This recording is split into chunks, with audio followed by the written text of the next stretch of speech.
Hi, good morning, everyone, and welcome to the SOA Faculty Webcast Series, Part 1, for the SOA Education and Research Day. My name is Yudhistira Dharmawata, and I will be your moderator for today. Today's webcast intends to provide news and updates to faculty regarding the SOA Education and Research, and to provide support for your teaching activities. Please allow me to introduce myself before I introduce the SOA Managing Director International for his opening remarks. I'm currently a Greater Asia Committee member of the SOA and also the Chief of Proposition, Direct Marketing, and Partnership for AXA Financial Indonesia, responsible for life insurance product development and pricing and distribution strategy through digital, partnerships, and telemarketing. I'm also a fellow of the Society of the Actuaries. To deliver the opening remarks, let's welcome our Managing Director, Andrew Peterson. Andy is currently the Managing Director International at the SOA, working to implement SOA mission of advancing actuaries as leaders in measuring and managing risks on a global basis. In that capacity, Andy oversees the SOA activities outside of North America in advancing the actuarial profession through education and research. Andy works with the board to establish the SOA international strategy and oversees the work of members and staff around the world in implementing the strategy. Prior to taking this role in mid-2018, Andy served as the Senior Staff Fellow for Retirement, where he worked with SOA members to develop and support better retirement systems. Andy received a Bachelor of Science degree in Mathematics from Taylor University in 1992. Andy is a FSA, Fellow of the Society of Actuaries, an enrolled actuary, member of the Asian Academy of Actuaries, and also a Fellow of the Conference of Consulting Actuaries. Andy, please have the floor is yours. Thank you, Yudis. I appreciate the introduction, and thank you to all of you who are part of our presentation today. Really want to welcome you on behalf of the SOA to this Asia Faculty Webcast Series. Glad you're all participating today. I don't know all of you who are here today, but I'm sure I've met a number of you who are at the Actuarial Teaching Conference that we held back in December 2022 in Bangkok. And so I hope there'll be another opportunity to meet you again in the future. I want to just emphasize or kind of provide an overview of our plans for 2024. We have these webcasts that we're planning to offer, and this will be a series of 3 that we have for the 2024 year. So we're in part 1 today. We'll have a part 2 and a part 3 later this year. So today's focus is on our education, SOA education credentialing pathway, and the sort of the opportunities that exist for universities connections with the SOA, and so we'll have introductions to Tiffany later on that, and then we'll have our Dale Hall from our research department, Research Institute, providing an overview of the research that we do at the SOA. So I hope you'll find both of these topics to be quite relevant. Our objective really overall for this whole series is that we want to provide updates and news to you all as faculty, actuarial faculty, so we can support you in your teaching of the actuarial science and related programs. You are a key member, a key constituency of our sort of ecosystem of the actuarial profession. You are the first step in preparing students who then often come into our exam credentialing process. And so we're grateful for the work that you do, and we want to do our best to additionally to really help you feel connected to the SOA. So we thank you for being here today. Again, this first webcast is on research and education. The second webcast that we'll do, probably actually in Q3, that will be more of a industry focus. And so we'll have some practitioners, actuaries working in industry. They'll be talking about career options for the profession. as well as some of the maybe perhaps non-traditional career options that exist. And so we just want to, again, kind of help to build that bridge between academia and the industry through that event. And then the third webcast that we plan for Q4, the last quarter of the year, will be mostly a focus on you all being able to share with yourselves. So we'll have some faculty delegates who will be leading the discussions, talking about best practices in various teaching and academic areas. I know that was really the kind of the core focus of our actuarial teaching conferences that we've done in the past. And I know that you all have, when you've been involved in that, it's that those discussions get particularly vibrant when you're able to share ideas with each other on what are best practices and how those things work. Before I turn it over back to others, I just want to say two quick things about SOA developments. So we've been doing a lot at the SOA to try and continue to make sure that we're relevant. There's a lot going on right now, just in the big picture, things going on with artificial intelligence and how that's going to impact the future of the actual profession, how it affects teaching, how it affects people taking exams. I'm sure you're all dealing with that. That's the thing we're looking at. But in a specific area that we've had some changes recently is that we are we've announced changes. We're about to announce further changes on our FSA redesign, or really to announce the details around our fellowship pathway redesign. Now, I know for the most part in the university system, you're really focused on the courses that are part of the associate level curriculum. But we have some exciting changes that are really helping, we believe will be really important for helping in the broader context at the fellowship level, and particularly for our members outside of the U.S. and outside of North America. And some of the changes will be allowing a little bit more flexibility in the choice of exams. So our candidates will be able to choose between kind of mixing and matching practice areas. So they might be able to take, for example, in the future, some courses related to life insurance and some courses related to investments, or maybe some courses related to general insurance and some courses related to health, the health practice area, and they'll be able to combine those into one fellowship track, which isn't the case right now. You have to specialize in one area right now. In addition, we're trying to take out some of the detailed regulatory content that's very U.S. focused and move that into other places so that candidates taking exams in Asia won't have to get all that detailed U.S. material. And so there's a number of other changes, but for the sake of time, those are two that I just want to highlight that we think will be particularly helpful for our candidates in Asia. Also, just very briefly to say that I'm excited to announce that we're doing things to try and be more relevant to our members and our candidates in Asia. We're in the process of opening an office in Singapore. We have some new roles, some new staff positions that we'll be adding in the region.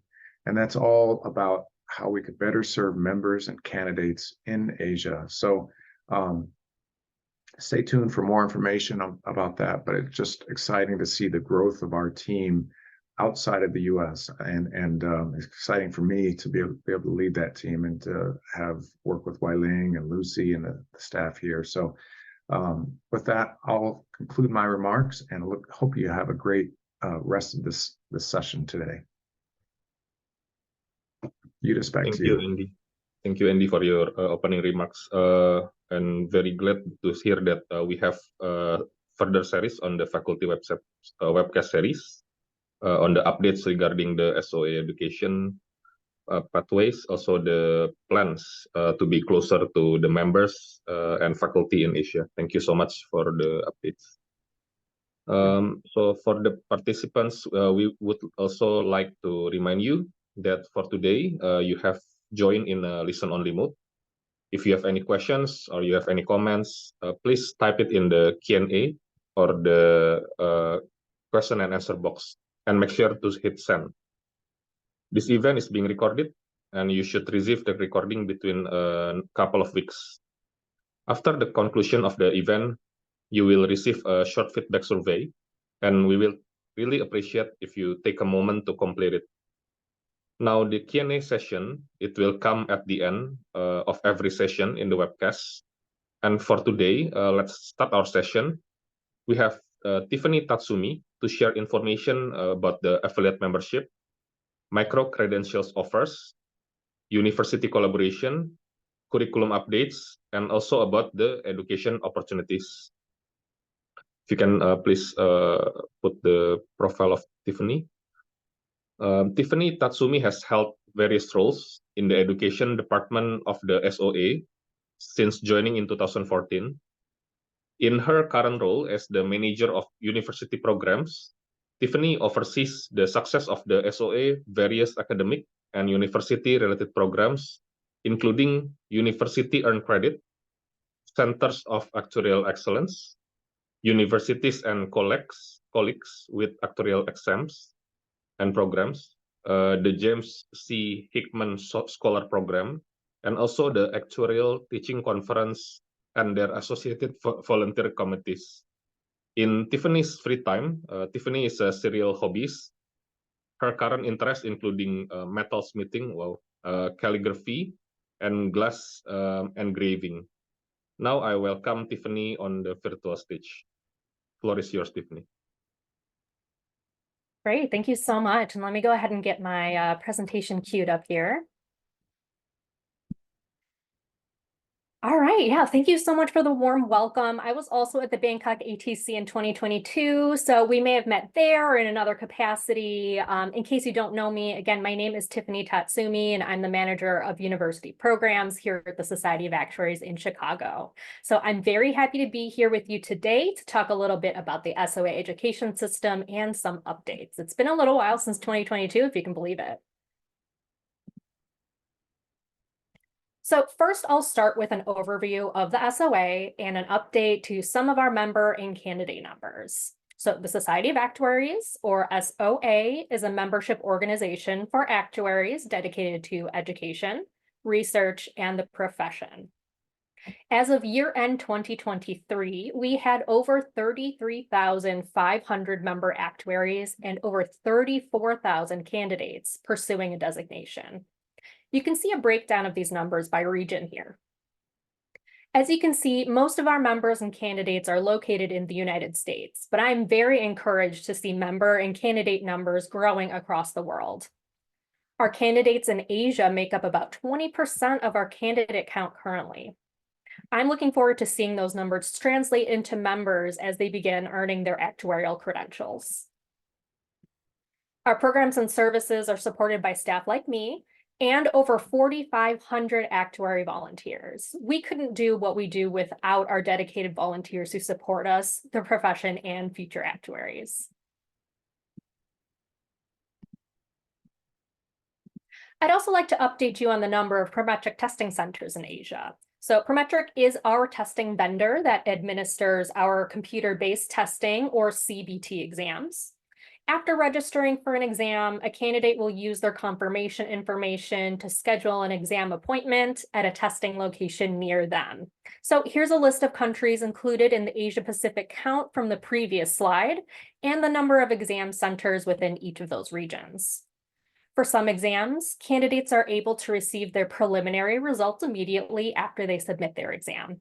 And if they do not pass, are able to learn what they scored poorly on so that they can work to improve on those areas for next time.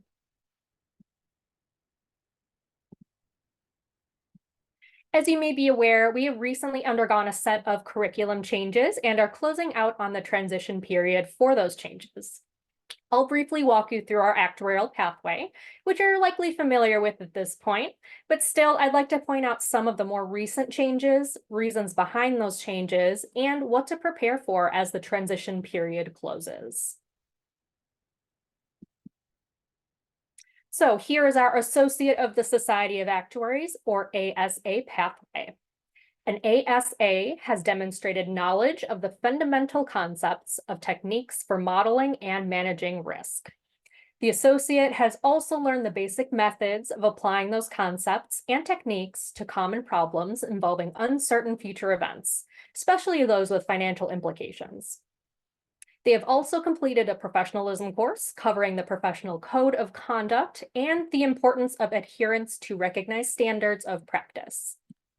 Associates who have been members of the SOA for at least 5 years may also vote in Society of Actuaries elections. So there are 4 types of components on the pathway, and each corresponds to a different color. Blue indicates exams. As you can see on screen, there are currently 7 preliminary exams, 6 of which a candidate must pass in order to qualify for the ASA designation. Green indicates validation by educational experience, or VEE. These are components that candidates may complete at university, provided there are courses that are approved for these topics. Otherwise, they can be completed outside of a university setting. Yellow indicates e-learning. These are more qualitative components that involve critical thinking and the use of soft skills, which we'll talk a little bit about more later. And finally, red indicates a seminar. All candidates must successfully participate in the Associateship Professionalism course, or APC, to earn their ASA. This is typically the last or one of the last components that a candidate completes on their path to ASA. Candidates typically work through the learning stage columns from left to right. Adjacent components from column to column indicate knowledge growth from introductory to advanced skills. For example, in the second column, Actuarial 1, you'll see the VEE topic, Mathematical Statistics. You'll notice that from column 1, Foundations, the probability exam, and the economics VEE flow into mathematical statistics in column 2. While not formally required, it would be recommended to have completed probability and economics before moving on to mathematical statistics, as math stats knowledge builds on top of probability and economics. So you can use that knowledge to read through the flow of the rest of the pathway.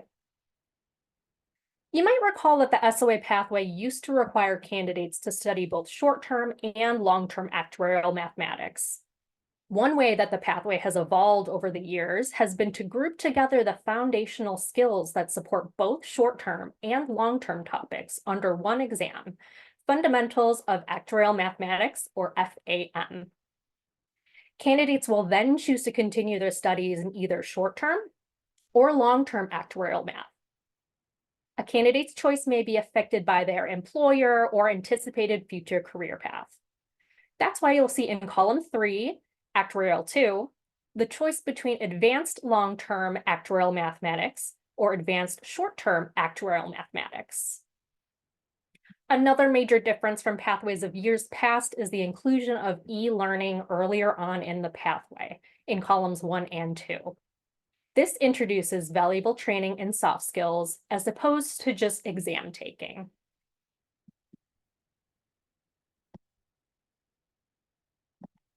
Employer and market demand for actuarial training includes an increased need for soft skills training in adaptability and change, otherwise known as adaptability quotient, or AQ, and emotional intelligence, or EQ. 2 e-learning modules were introduced. Those are the 2 that are in the first 2 columns of the pathway now, which emphasize AQ and EQ topics. AQ and EQ is also included in the micro-credentials, which I'll explain soon. And they incorporate AQ and EQ components, which allow candidates the ability to demonstrate and build upon those skills for their CVs and jobs. Now, turning back to exams briefly, I'd like to just remind you what the general preliminary exam schedule looks like. So PNFM, Probability and Financial Mathematics exams, are administered 6 times per year. Each exam is administered every other month. So for example, P is offered in January, FM is offered in February, and so on every other month. These exams are typically the first that candidates will take, and by having so many administrations per year, candidates will be able to attempt an exam when they are ready. As exams become more advanced, they are offered fewer times throughout the year. So for example, the SRM exam, or Statistics for Risk Modeling, is administered 3 times per year, with sittings in January, May, and September. Similarly, the Fundamentals of Actuarial Mathematics, or FAM, is administered 3 times per year, but in the months March, July, and November. Advanced long-term and short-term actuarial mathematics, that's ALTAM and ASTAM, and also predictive analytics are administered twice per year in April and October. Exam registration windows are typically open for about 6 weeks before the deadline. However, PNFM are currently offered as continuous registrations given how often they're administered.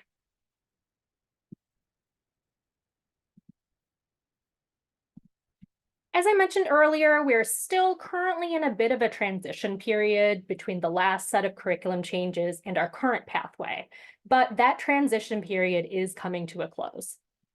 Currently, candidates with credit for 1/2 of Fundamentals of Actuarial Mathematics, or FAM, can fulfill the other requisite half by taking a half exam, FAML or FAMS.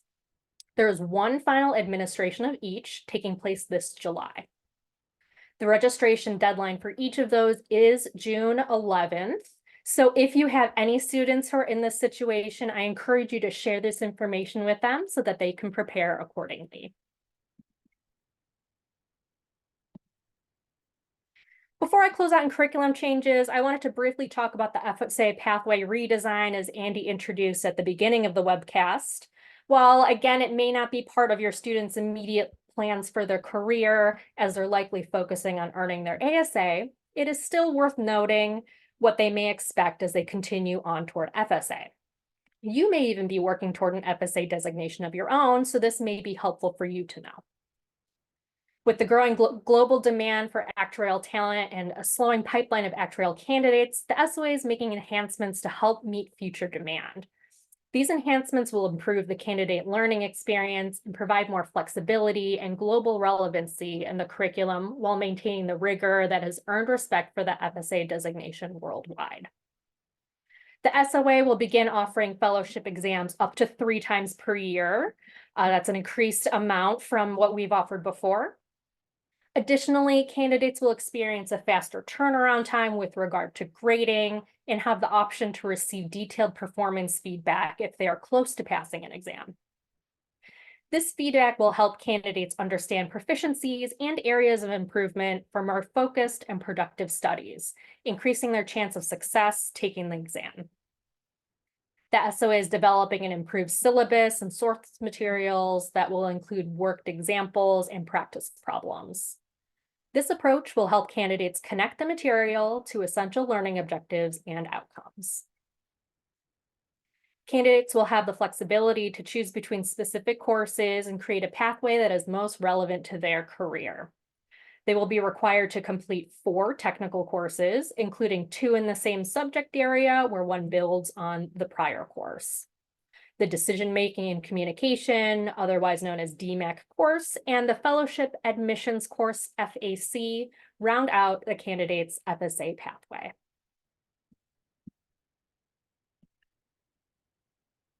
Now I'd like to shift back to ASA to discuss micro-credentials. You'll see me refer back to the ASA pathway graphic over the next few slides. Micro-credentials represent recognition for a candidate's distinct knowledge and skills earned along the pathway to ASA and demonstrate that achievement to employers, coworkers, and professional networks. There are 3 micro-credentials, and they are pre-actuarial foundations, actuarial science foundations, and data science for actuaries.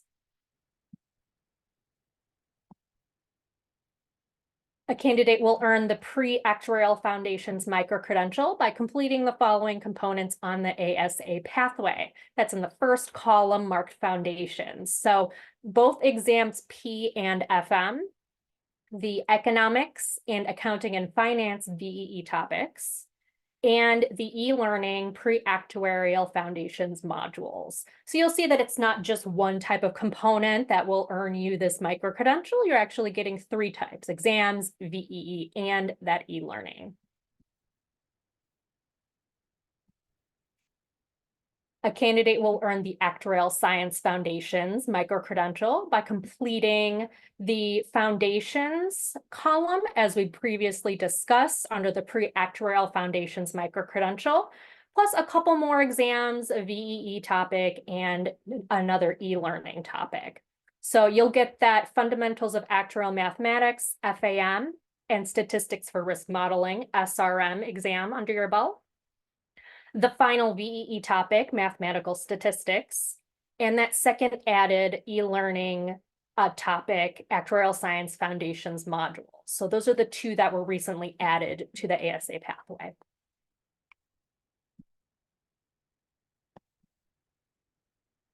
A candidate will earn the Data Science for Actuaries microcredential by completing the following components on the ASA pathway. You'll notice that one of them does overlap the previous microcredential, but the exams are Statistics for Risk Modeling, SRM, and the Predictive Analytics, or PA exam.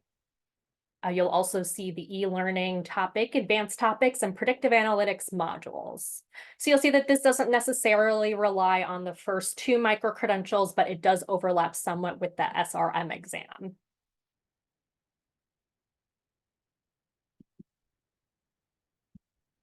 Now, there's a lot of SOA curriculum for candidates to follow, and we recognize that universities do a great job of preparing their students for the exam material and in general for their entry into the profession.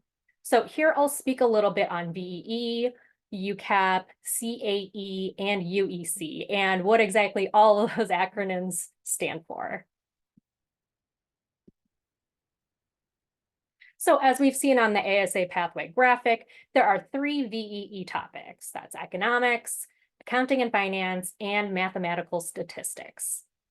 A student or candidate must have passed 2 actuarial exams before they're eligible to apply for VEE credits, but that doesn't stop them from taking the courses that work toward them.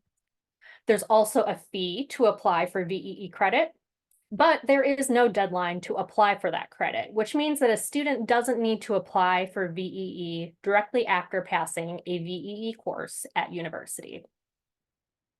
Before a university course can be used for VEE candidate credit, the course must first be approved and appear on the VEE directory of approved courses. Requesting review of a university course for possible inclusion on the VEE directory requires an application for course approval. The application is free and can be submitted by the university, a faculty person like yourself, or by the candidate, a student, if the student has the related syllabus and course information.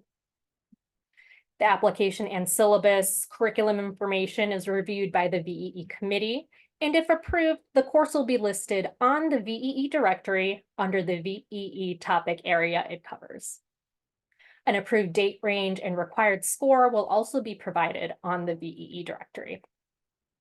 A university does not need to have an established actuarial science program or major to have its courses approved for VEE. So if you don't have any VEE that's currently approved at your institution, you might have something that's already meeting our requirements. It would just require an application to be submitted and approved.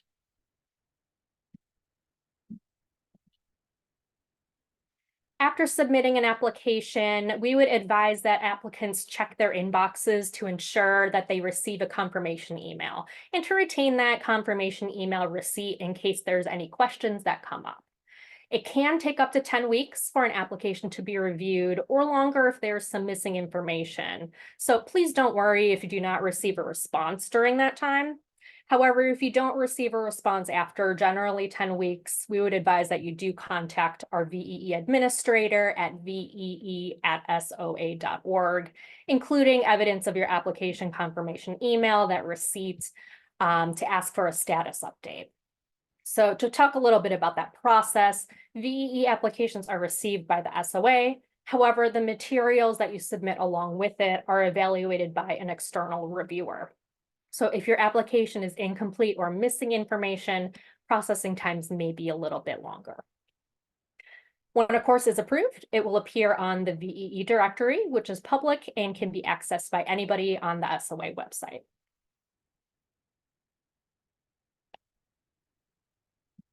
Now, university recognition. So the SOA has 3 university recognition tiers, and they are University Earned Credit, or UEC, Centers of Actuarial Excellence, CAE, and Universities and Colleges with Actuarial Programs, UCAP. These distinctions allow prospective students to learn more about universities engaged in actuarial science so that they can make an informed decision about where they would like to study for university. These tiers also recognize universities' achievements toward providing outstanding education and support to future actuaries and their communities. So over the next few slides, I'll describe each tier in more detail.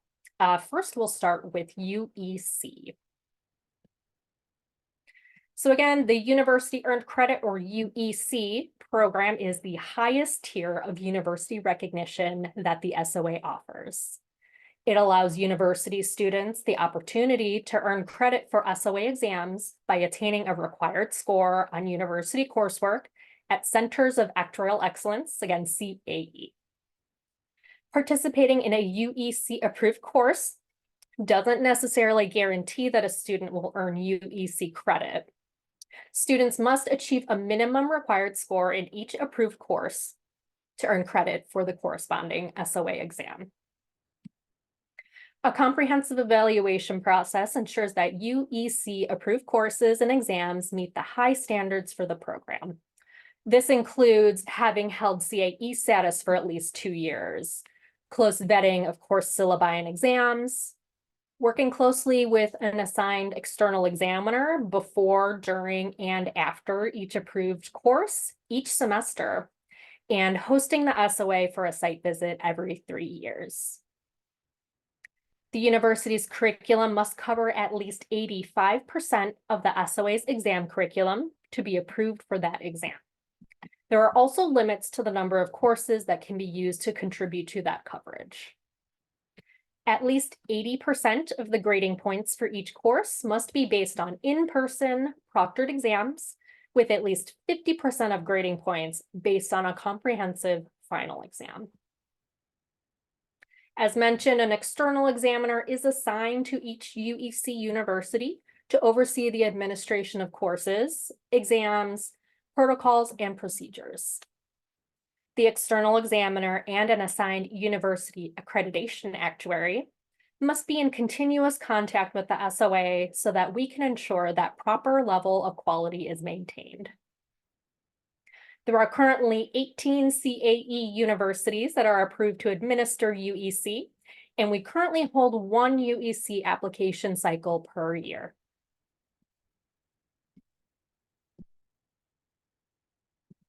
Now, the CAE program, again, that's Centers of Actuarial Excellence, allows universities and colleges with outstanding actuarial programs the opportunity to be recognized for that achievement. The CAE program was designed to meet certain objectives related to the actuarial field and profession, and they include to strengthen the position of the academic branch of the profession, to enhance actuarial research and intellectual capital development, to encourage universities to play an integral role in advancing actuarial knowledge, and to build connections between the profession and top-tier actuarial programs and faculty. To qualify for CAE, a university must participate in a comprehensive program review and site visit. During this review, the university must demonstrate that they meet 8 rigorous criteria displayed here. They must have an actuarial science program and major. They must cover at least 80% of the learning objectives for at least 5 specific SOA exams and all 3 VEE topics. They must graduate an average of at least 10 students per year. They must maintain a faculty team that is sufficient in both quantity and quality, which includes having actuaries on staff. They must produce high-quality graduates that pass SOA exams and secure actuarial employment. They must have proper business and communications courses integrated into the curriculum, be closely connected to industry, and produce research and participate in activities that contribute to the actuarial profession.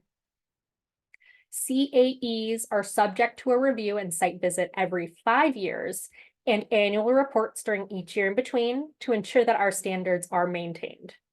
As you can see, this is a very high bar for actuarial programs to meet, which is why we use it as a minimum requirement for participation in our UEC program. There are currently 40 universities approved for CAE all around the world, and we currently hold 2 CAE cycles per year.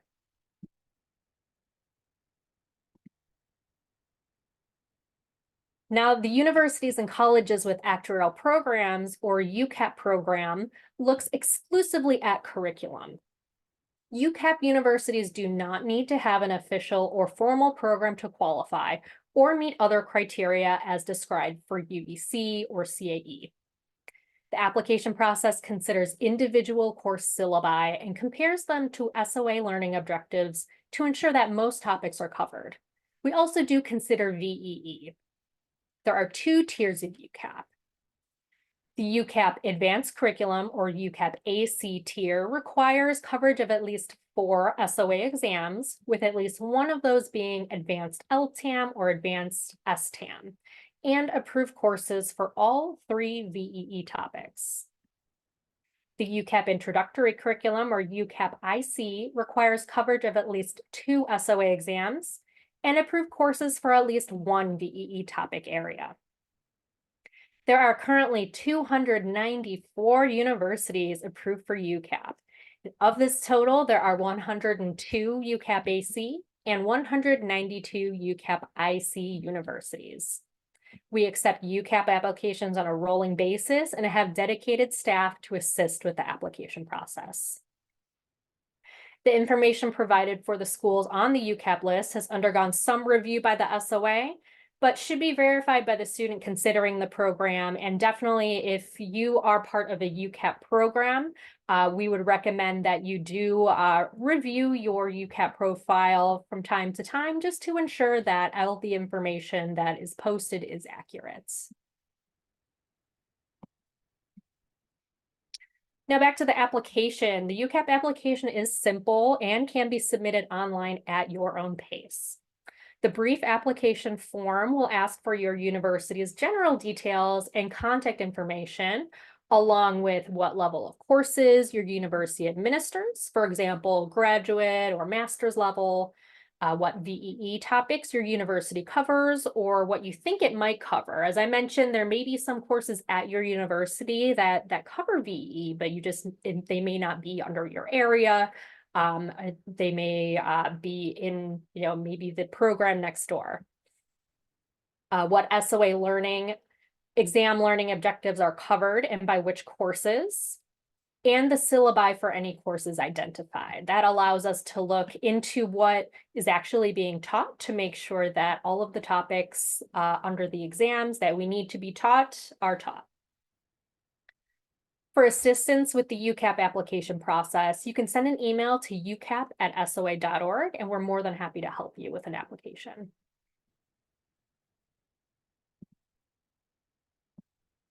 Now, after submitting your application, we would, again, just like with VEE, encourage you to check your inbox to ensure that you receive a confirmation email and retain that confirmation email receipt. It can take up to 6 weeks for your application to be reviewed. It could take a little longer if there's some missing information. So again, just like with VEE, please do not worry if you don't receive a response during that time. But if you don't receive a response after 6 weeks, please contact ucap@soa.org, including that confirmation of your email receipts to ask for a status update. Now, there may be some information that maybe you didn't have available at the time of submitting your application, or just something in a different format that maybe couldn't attach to the application. If there are additional attachments or information that you'd like to submit to accompany your application, you can certainly send that along via email to us as well, and we can update your application accordingly. When a university is approved for UCAP, we will email the university contact with confirmation of which exams and VEE it is approved for, and a link for the new university profile on the UCAP list. We'll also work with you to remedy any issues that might have come up. There may be, a course that maybe is missing, that might have some topics that would cover some missing objectives from the initial application. We'll certainly work with you to make sure that the most number of courses and VEE topics are approved.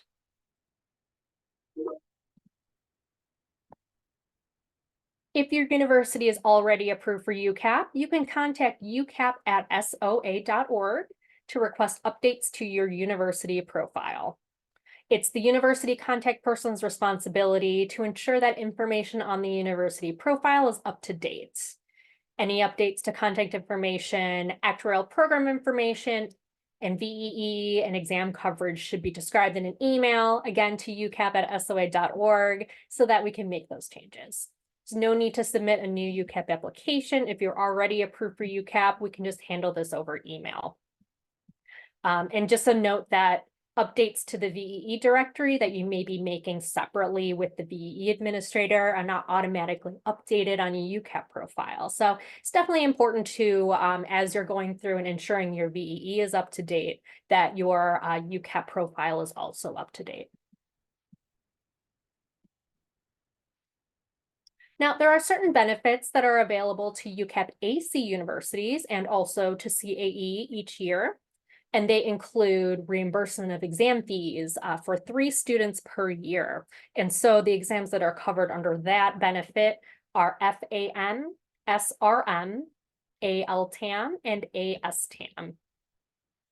They also can enjoy a benefit up to $500 US toward one of the following. It can be for study material reimbursement, sponsorship for an on-campus event, or reimbursement of travel costs and registration for student travel. So if you're a UCAP AC or CAE, make sure you're taking advantage of these benefits. Again, email us at UCAP if you have any questions about that. Now, there are certain benefits that also apply to all UCAPs. So that's UCAP IC, UCAP AC, also to CAE. So again, you'll have a dedicated university profile page on the SOA website that'll include key faculty contact information, course coverage for SOA exams and approved VEE, and also the levels of degrees offered. This can be a helpful marketing tool for your university so that students around the world can learn what your institution offers. As with a university profile, you'll also be included on the SOA Explorer map as a UCAP university or college. So there may be a student, a prospective student that is searching for programs near them or programs in another country, and they'll be able to go to this map to find pins for all the UCAP universities around the world. You'll also get notification of university networking events and opportunities, email communication from the SOA regarding exam and curriculum updates, and news relevant to university faculty and students, and alerts about other opportunities that may not otherwise be available for universities not on the UCAP list. UCAP universities and colleges are among those we regularly survey regarding university and college needs, SOA changes, and new ideas. UCAPs also have access to candidate data for their university with regard to students' exam passed and credentials earned. So that could be very helpful for tracking success of your program or just how popular it's become. And to request this data as a UCAP university, you can complete a student data request application. All UCAP benefits are described in more detail on the UCAP webpage as well. Now, I have one exciting update to share with you that affects candidates in Asia and all over the world. The big news is that the Hickman Scholars Program is now open to all candidates looking to pursue an academic career, including international candidates. The Hickman Scholars Program is for PhD students or those who are seeking to enter a PhD program or studies in actuarial science or a related field and who want to join academia as a professor. The program is intended to increase the number of faculty who hold an actuarial designation and a PhD. So this is especially good news for universities that are seeking recognition under the CAE program, which again does have faculty composition requirements that include actuaries and PhDs. So we offer up to $60,000 US total across 3 years of study. Now, there are only 10 Hickman scholars in any given year, so there is a lot of competition for the stipend. So, whether a candidate gets renewed or earns a new stipend, there is really fierce competition for that.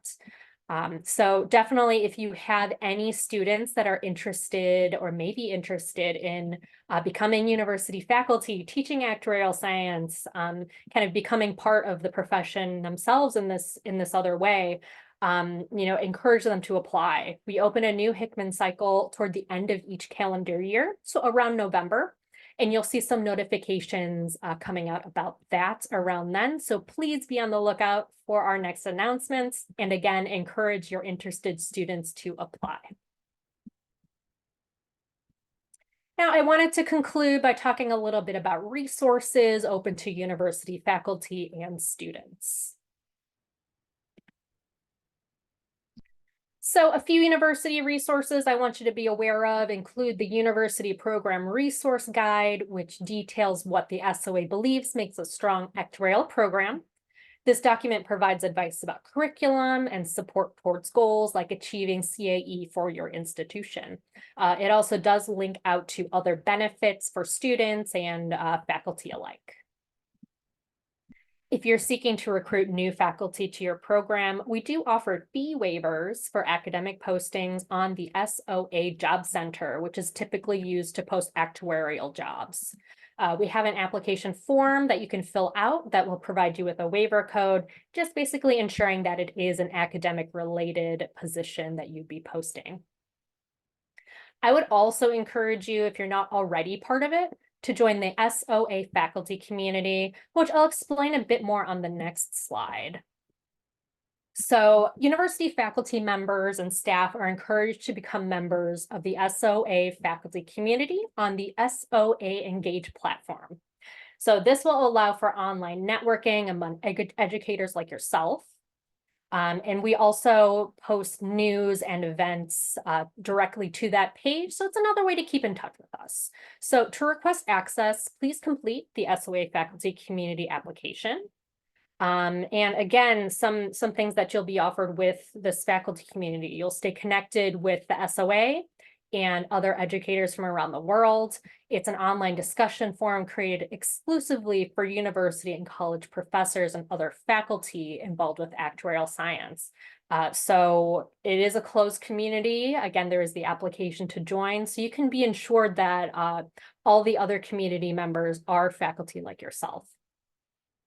Members are encouraged to contribute to the community by creating and commenting on posts, and SOA staff like myself will post content relevant to academics. Members may also advertise open actuarial positions with free job postings there as well.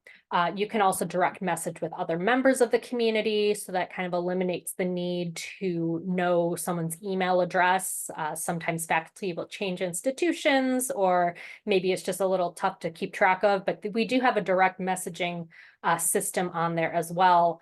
And you are also allowed to upload documents that you would like to share with other community members. You can configure your message alerts to send directly to your email inbox as well. So if you're familiar with listservs or other email subscriptions, you could also have those reminders of, if anybody posts on the community, have those notifications sent to you by email as well.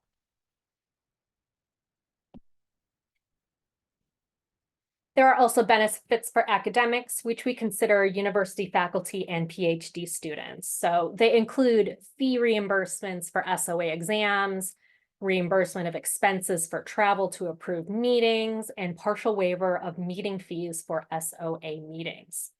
We just want to be able to support our faculty, our university faculty, as best as we can. Each benefit does have certain requirements that relate to university, individual faculty member, and professor eligibility. So if any of these pique your interest, I definitely encourage you to go to the SOA website to learn a little bit more about those. And you may already be aware, but on the SOA website, we do have links to helpful resources that you can take advantage of as you develop your lesson plans, or student classroom or club activities, or certain resources that students may seek to take advantage of themselves. So each year, the SOA hosts a student research case study challenge, and we certainly invite your students to participate each year. But what you may not be aware of is that we have an archive of cases, data, solutions for previous case study challenges, and that may be a helpful resource for university faculty looking to develop their own case studies for coursework or projects. So you can find previous student research case study challenges linked on the same page as the current challenge for this year. While students may be well-versed in the topics or content on the probability or financial mathematics exam, they may not feel as comfortable in a testing environment, especially if they have not yet attempted their first professional exam. These students may benefit from our P and FM sample exams. The sample exams not only provide realistic examples of questions that they will encounter on these SOA exams, they'll also have the opportunity to practice their time management skills in a timed testing environment. After finishing a sample exam, candidates are able to view how they scored along with solutions, which can be especially helpful if they were not successful on a question. P and FM sample exams are available on the SOA website on the web pages for the probability and financial mathematics SOA exams. They're free to take. You can take as many of them as you want. I believe the questions do change out, so you're not going to get the same exam each time. Very good practice resource. Now, we also have been working to enhance candidate preparation for exams. In 2023, the SOA announced the formation of the Exam Prep Council, which promotes better communication between the SOA and exam preparation provider organizations toward the ultimate goal of improving candidate progress toward an actuarial designation. On each of our exam pages, you'll find links to exam preparation options, which include textbooks, study materials, review seminars and workshops. And among the resources available, you'll find options that include videos, flashcards, and more. There's not just one best way that a candidate learns and prepares for exams, and luckily there's a variety of options to choose from. While enrolled at university, students can enjoy a student exam fee discount. We also do have an international discount program for students who live and will test in certain approved countries, some of which are in Asia. The benefits don't overlap, but both are good to research for any interested student or candidate. We also do have an affiliate membership program that I encourage all students and faculty to join.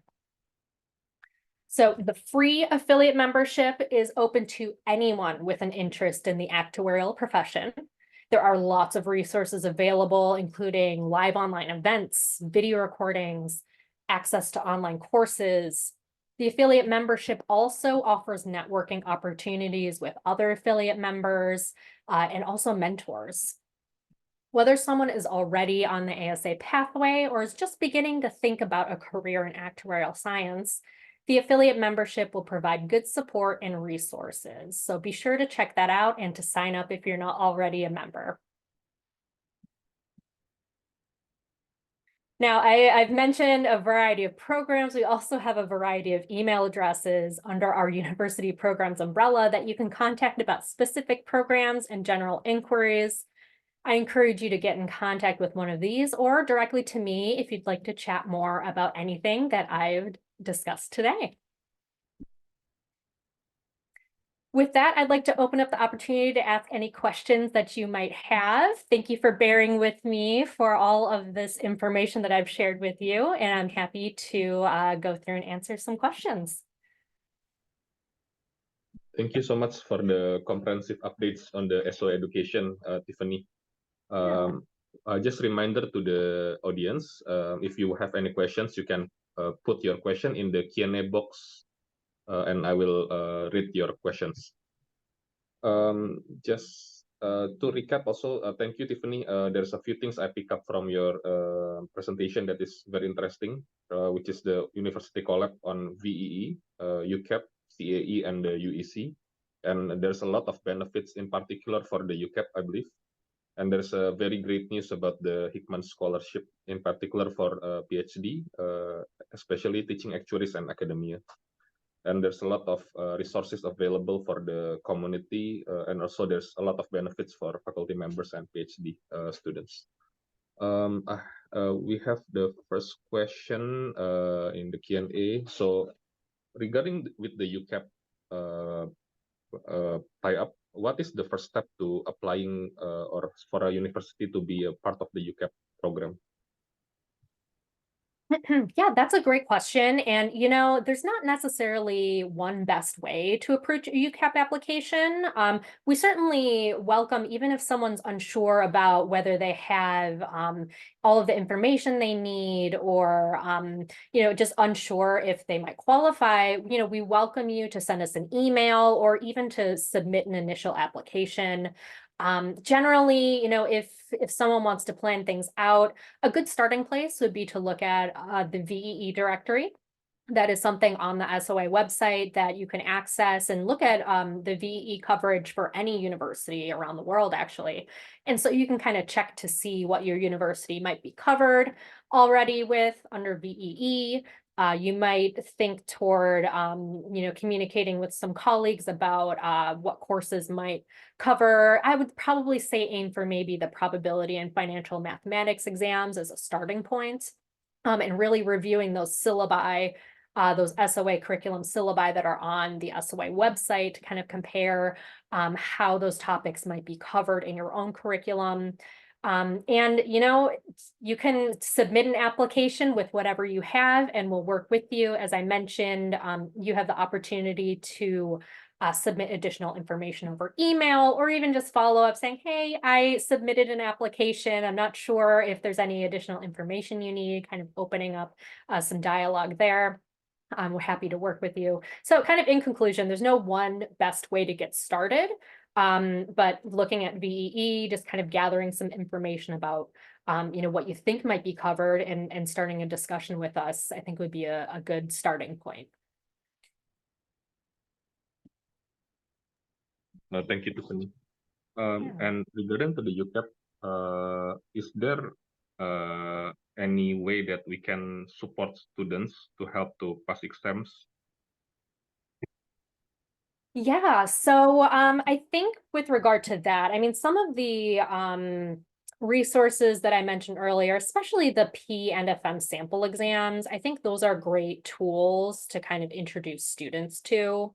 And, I think as well, if there is an actuarial club or just any students that are interested in actuarial science, kind of joining them together to sort of create a little community at your university could be helpful, so that they can kind of, go through a process together. Another place that would come in handy would be the affiliate membership, encouraging students to join that and, create cohorts there, access learning communities and benefits and content on the affiliate membership portal would also be good support for them. But generally, I think providing that, or really being open to creating that community, even if you don't have necessarily courses that align with SOA exams, or if you're working toward a UCAP designation, making sure that students are aware of the actuarial profession, and possibly pointing them to courses that could possibly count toward VEE. Again, if they are a UCAP university, pointing them to the courses that correspond with SOA exams. Of course, a student need not go to university to study actuarial science to become an actuary, but, it's always helpful, again, to have that community, or to have courses that are, structured around topics that are on SOA exams, so that they can work through problems, be introduced to topics before they go and actually attempt an exam.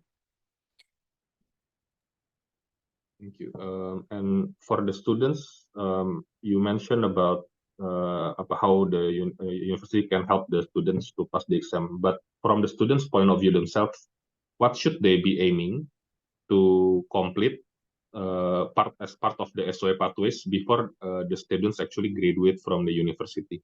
Do you have any insight on that? Sure, yeah, and it kind of differs from region to region.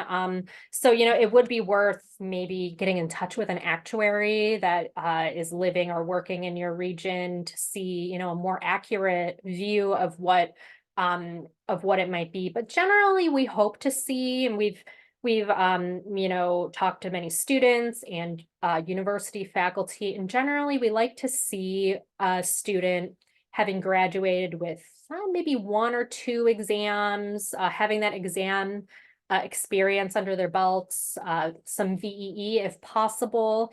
And if there's any internship opportunities they're able to take advantage of, whether it's through a designated program, if it's actuarial in focus, that's great. But even if it's not actuarial, if it's something in a related field, that's good too. And if students are able to also maybe learn some coding, like for example, for our predictive analytics exam, we use R under those exams. And so if they're able to get, it doesn't have to be experience in that language, but any programming languages.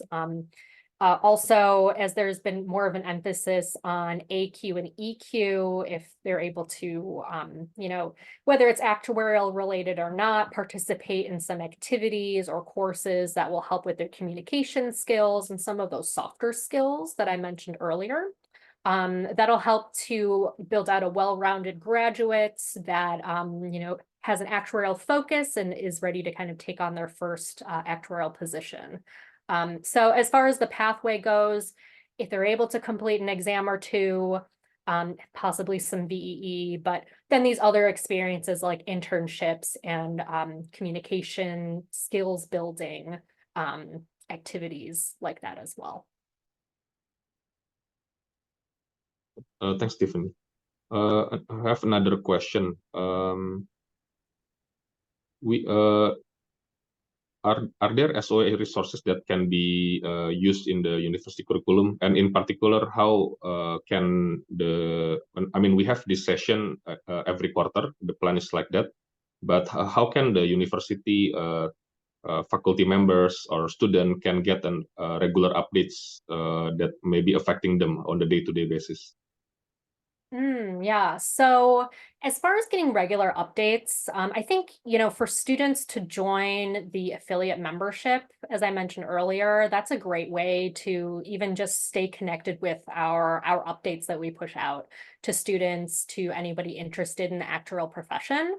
I think that's key. It would also, be great if, our faculty here are attending this conference, to learn more about how they can support their students and learn more about, SOA curriculum changes and just updates. And so having a key person at the university that, can also tap into their resources if they sign up for the SOA faculty community or participate in webinars and other opportunities like this to gather information for their students and provide maybe like a central, repository for information for them. I think that's really valuable as well. And I think you also mentioned something about, building into curriculum. I mentioned that PNFM sample exam opportunity for students, but that's also a good way to kind of take a look to see what exam questions are like on the SOA end that you might be able to look at and maybe incorporate similar questions into your own exams, your own curriculum to prepare students for their first exam experience in a Prometric center. Again, the case study challenge piece that I mentioned earlier as well, that could be great for, referring to former case studies when you're building your own. So there's a lot of resources that can be tapped into. I think, going off of the theme of community, universities creating communities for their students and sort of building that knowledge reservoir, I suppose, for students I think that would be a good focus, I think, for universities that are hoping to incorporate more for their students, and collecting, I guess, more just generally about the SOA as well. Thank you, Tiffany. There is one more question from the audience. It's a question about the data science micro credential. The question is, if a student passes the 3 data science related exams that was shown in the slide earlier, whether a certificate will be directly provided. Is there any other requirements, or like do students have to attempt other or previous exams, for example, in order to get the certificate? Yeah, that's a great question. And the short answer is that it's just the 3 components that are indicated under that data science for actuaries. Note that there is no formal like paper certificate, for example, that gets mailed, or that like a physical tangible piece like that. But having completed, I'll name the items again. It's the Statistics for Risk Modeling, or SRM exam, the Predictive Analytics exam, and the e-learning advanced topics in predictive analytics. Those 3 components, after you successfully pass all 3 of those, you'll be awarded with that data science for actuaries micro-credential, and you'll be able to sort of promote yourself with those, with the data science skills. So, short answer, no, you don't necessarily have to complete those other previous items. But as I mentioned toward the beginning of my presentation, that it is always good to, look to see what the learning foundations are for each component. So for example, the predictive analytics exam, it does rely heavily on statistics for risk modeling SRM knowledge, which is included in that data science for actuaries micro-credential. But it also relies on some of the other e-learning pieces that come before it too. I don't want to say relies on it, but it draws knowledge from those other foundational pieces as well. So it would be helpful if somebody does go into complete those other components, but for specifically that data science for actuaries, you don't necessarily need to complete the other micro-credentials, for example, to get that. It doesn't flow into it. It's just that there's the one SRM exam component that overlaps between the data science for actuaries and that other micro-credential foundations for actuarial science. Thank you, Tiffany. One question about the Hickman Scholars. Now, it's a great news that it's open now to essentially everyone in the world, I believe. But the question is, for the completion of the study itself, does it still have to be in a certain university, or can we do it in Asia, or what is the requirement?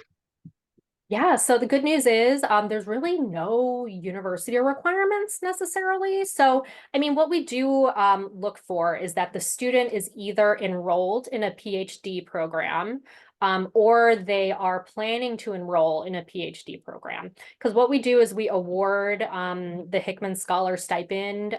Say we initially award the stipend, and it's renewable up to 2 times. So if a student is planning on attending university in Asia, or in Australia or in Europe, they need to eventually, if they receive the approval for the stipend, they do need to show that they will be a full-time enrolled student in order to maintain that, because that is one of our hard requirements, is that they need to be full-time and stay enrolled full-time in order to keep that stipend. Again, it is awarded year to year, so we'll need to see proof that that student is enrolled full-time. We do the $20,000 US per year, but we split that up into 2. So let's say we have a semester that's beginning in August or September. We would distribute the first half of that stipend, so $10,000 US in the July that comes before that academic term, so that they can use that toward that academic term specifically. And then before the next academic term, so let's say January, February, In December, we would distribute the second half of that stipend, another 10,000 US. So from semester to semester, we will double check to make sure that the student is full-time still involved in that PhD program at their university. But currently, we don't have any restrictions on where that university will be. Just, making sure that kind of keeping up to date with just maintaining good grades and, your enrollment in the program is what we'll look at. Thank you for the clear explanation, Tiffany. I'll have 2 more questions maximum. So if you have any question, please put in the Q&A box. There is a question about UCAP again. At the moment, the university doesn't have actual science major or minor. Can this university still apply for UCAP? Yes, so I'm glad to say that yes, that university, even if they don't have a program, a major, a minor, they might not have, any dedicated actuarial resources, they could still apply for UCAP. Because we're looking at specifically course syllabi and curriculum only. So again, like I mentioned, how there's likely VEE that could be approved at a university, even if they're not actuarial focused or have a program, like there's usually economics courses or statistics courses, finance. And so that's what's covered under VEE. There's probably some probability related course, for example, that might cover exam P. That financial math piece, there might be a course that already exists or a combination of courses. We currently don't have any restriction on the number of courses that it takes to cover the topics under a certain exam for UCAP. So it would just be a matter of discovering what curriculum exists already, what you might have the power to adjust in your area, whether it's, under the math department or statistics department, some related field, there may be something that exists already. And what's great about our UCAP application is that you can submit your syllabi. Again, you may not be sure if it qualifies for UCAP. Our reviewers will take a look through your syllabus and will point out what is covered. We'll also point out what's missing. And so that you can kind of have notification about what pieces you'll need to go look to see elsewhere from another course or what you might be able to develop into a course. But again, short answer, no, there does not need to be an established program for UCAP. We're looking specifically at the courses, and we'll help you to identify and kind of pick out what courses and what topics will need to be covered in order to qualify for UCAP. Okay, thank you, Tiffany. And I see that we have already done all the questions. So I thank you again for your time, for the clear explanation and presentation, and all the clear answer on the Q&A sessions. So thank you again, Tiffany, for your time. Great. Thank you so much for having me. Thank you. Thank you.